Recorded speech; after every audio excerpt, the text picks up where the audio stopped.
Bien, toujours dans les exercices de transfert de chaleur, partie convection naturelle libre, ou bien appelée aussi convection libre. On va voir aujourd'hui un cas de l'influence de l'orientation de la plaque, c'est-à-dire dans le cadre de la convection naturelle toujours, mais l'influence de l'orientation de la plaque dans l'exercice 2.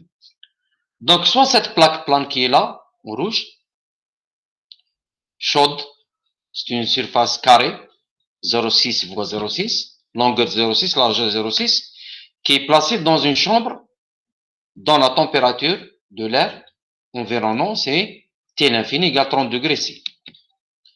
Un côté de la plaque, il est maintenu à une température de 90 degrés C, et l'autre côté, il est isolé. C'est-à-dire, tout le transfert se fait de cette partie vers la chambre. On néglige le transfert par rayonnement. Bien. Déterminez maintenant la question, déterminez le taux de transfert de chaleur de la plaque par convection naturelle, c'est normal puisqu'il n'y a pas une vitesse de l'air, il n'y a pas un instrument utilisé pour accélérer l'écoulement. Donc, on est dans le cas de convection naturelle, bien sûr. Dans les trois configurations suivantes. La première configuration, vous avez une plaque verticale, petit a. Deuxième configuration, vous avez la plaque qui est horizontale, mais avec la surface chaude qui est vers le haut. Et le troisième cas, c'est une plaque horizontale avec la surface chaude qui est vers le bas. Elle est mise vers le bas. C'est là le cas C. À la température du film qui est égale à la moyenne entre 90 et 30, donc c'est 60 degrés C, et bien sûr à la pression atmosphérique aussi, nous avons les propriétés de l'air qui sont le K, le prendre, le nu, et aussi le coefficient de dilatation thermique 1 sur TF, température du film, en K. Elle est donnée en K, en Kelvin, dans le cas, bien sûr, si on considère que l'air, c'est un gaz parfait, on peut appliquer directement cette relation. Bien. On va aller à notre stratégie. Le taux de transfert par convection naturelle, il est donné par l'équation de Newton. Le coefficient de convection H, on peut l'obtenir à partir du nombre de Nusselt, lequel est les fonctions aussi du nombre de relais. Et le nombre de relais, basé sur la longueur caractéristique, L, c'est le produit du nombre de Grashof et le nombre de Prandtl. Là, vous remarquez que le transfert et les fonctions de caractéristiques du fluide qu'on trouve dans le Prandtl et aussi dans le Grashof et aussi la différence de température ainsi que la dimension caractéristique, c'est-à-dire la géométrie. Bien.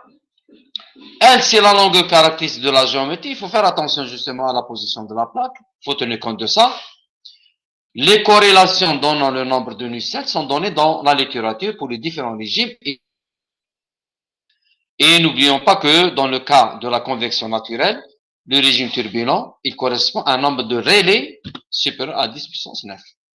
Bien, on passe maintenant à l'analyse et on commence par le premier cas, K petit a, cas de la plaque plane, verticale. D'accord? On commence toujours par déterminer le régime d'écoulement. Il est donné par le nombre de relais, basé sur une longueur caractéristique. Dans ce cas-ci, caractéristique, c'est cette longueur. C'est la longueur qui est attaquée par l'écoulement, c'est-à-dire par la convection. Soit vous avez le sens de l'écoulement du bas vers le haut, ou bien vers le haut de haut vers le bas, c'est pas un problème, c'est la longueur de la couche limite. On applique cette relation de relais entre cette valeur qui est inférieure à 10 puissance 9, donc c'est un cas laminaire, et notre Nusselt est obtenu pour ce nombre, et cette position à partir des tables qu'on trouve dans les livres.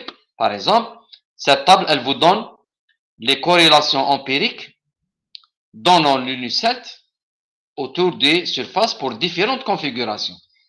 Nous avons un cas de plaque verticale dont une des surfaces est mise et l'autre elle est isolée.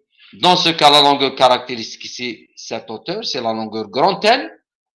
Et dépendamment de votre nombre de relais, soit vous êtes dans le cas laminaire, soit vous êtes dans le cas turbulent, ou bien vous pouvez utiliser cette corrélation très précise, mais elle est un peu complexe pour avoir un résultat proche de la réalité. Donc, on va utiliser cette relation, cette corrélation. Elle est là, on trouve un UCET de 113,3. On peut aussi utiliser cette corrélation qui est là, puisqu'on est dans le cas laminaire, mais on peut avoir des petites différences. Donc, c'est à vous de choisir la corrélation qui vous convient. Donc, nous avons le Nusselt. On va tirer le nombre de coefficients de convection à partir du Nusselt et directement, le taux de transfert, il est obtenu par l'expression de Newton avec AS, bien sûr, c'est la surface qui est émise. Donc, c'est L fois L. Donc, c'est une surface carrée. C'est la longueur fois la largeur. Deuxième cas maintenant, c'est la plaque horizontale avec la face chaude qui est vers le haut. Donc, elle est mise vers le haut. Ce qui change entre les deux cas, c'est la longueur caractéristique. Et la longueur caractéristique, dans ce cas précis, elle est égale à la surface, c'est le périmètre. On la trouve dans les tables et dans les livres. Donc, je vais remplacer AS, donc c'est L carré, périmètre c'est 4 fois L, et vous tirez le LC, ainsi que le relais, qui est égal à 1,19 10 puissance 7.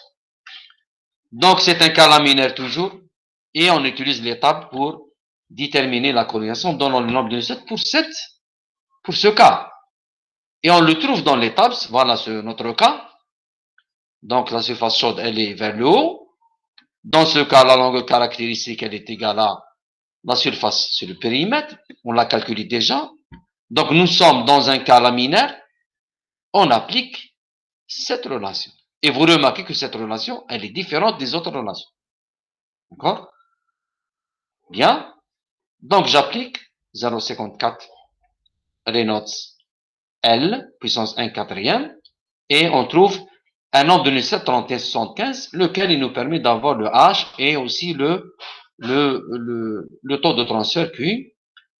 AS, bien sûr, étant la surface L fois L. C'est la surface de la plaque. Que se passe-t-il maintenant si notre plaque horizontale a sa face chaude qui est orientée vers le bas, comme ça? Dans ce cas, vous aurez la même longueur caractéristique. C'est la même. C'est le périmètre sur P. Vous pouvez tirer le relais basé sur cette longueur caractéristique. Vous trouvez le même résultat que dans le cas de la face qui est chaude, qui est orientée vers le haut. Mais ce qui change, c'est bien les tables. C'est-à-dire, dans les tables, ce qui change, c'est bien le nombre de Nusselt. Là, le nombre de Nusselt, c'est 0,27, puissance 1 quatrième, et on trouve une valeur de 15,87. Donc, ce qui donne, bien sûr, un H de 2,9 et un taux de transfert par convection naturelle qui est égal à 64,2 watts.